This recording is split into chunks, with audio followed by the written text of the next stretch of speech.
Өнөөдөр дэлхийн 10 хүн дутмын нэг нь 60-аас дээш насны ахмадууд байгаа бол манай улсын хувьд 20 хүн дутмын нэг нь 60-аас дээш насны өндөр настангууд байна.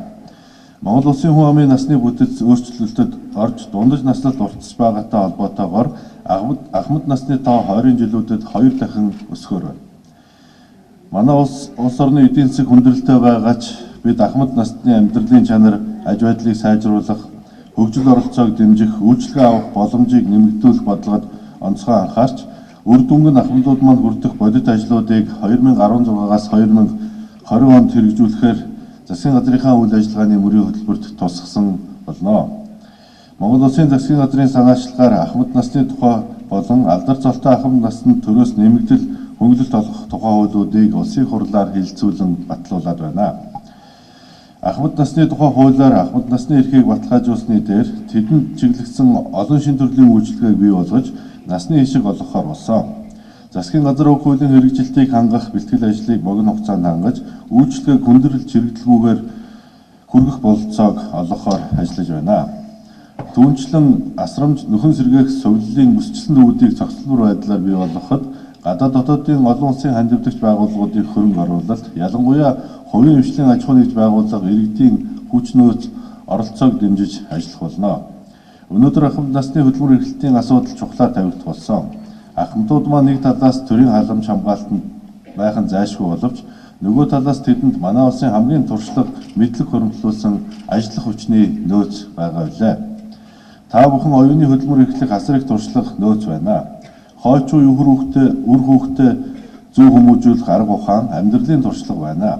Ахмадууд маань энэхүү үнэт зүйлс хүүхэд залууст цаашлбал Монгол орны хөгжилд ихээхэн тус нэмэр болох ёстой маа.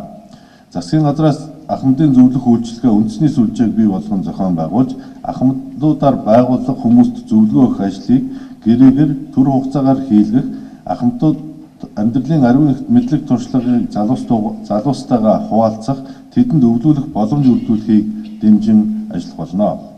Цаашид эдийн засгийн өсөлт нэмэгдэж, улсын төсвийн орлого нэмэгдэх нөхцөлд тэтгэвэр тэтгэмжийн хэмжээг инфляцийн түвшин, хөдөлмөрийн өсний доод хэмжээтэй уялдуулан нэмэгдүүлэх бодлогыг баримтлан ажиллах болно. Ахмадуудад орлогоо нэмэгдүүлэх, хөгжих шинэ боломжуудыг бий болгож, шинээр тэтгэвэр тогтоолгох, иргэдийн тэтгэвэр бодох цалингийн ихтгэл зүйрийг шинжилэн тогтоохоор ажиллаж байна.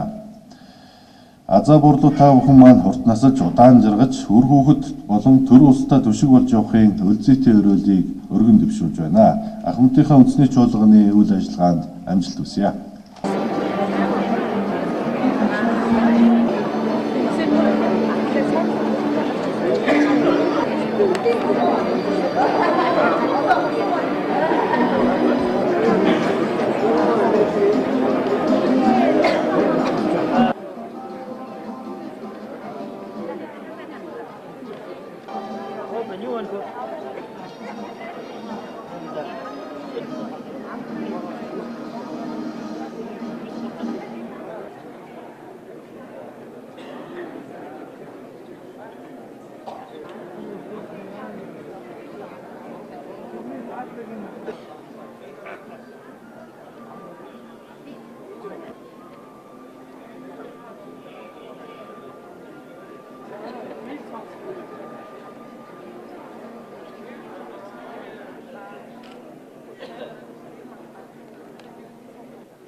Улсын бүрийн хвшин хөдөлмөр нийгэм хамгааллын сайдын номтой баяр өрж байна.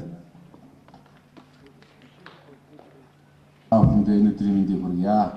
За өнөөдрийн Эрдэнэт хөдөлмөр нийгмийн хамгааллын сайд номтой баяр Монголын ахмадын холбооны олон улсын байгууллагын төлөөлөгчид хүрэлцэн ирсэнд талархал илэрхийлье.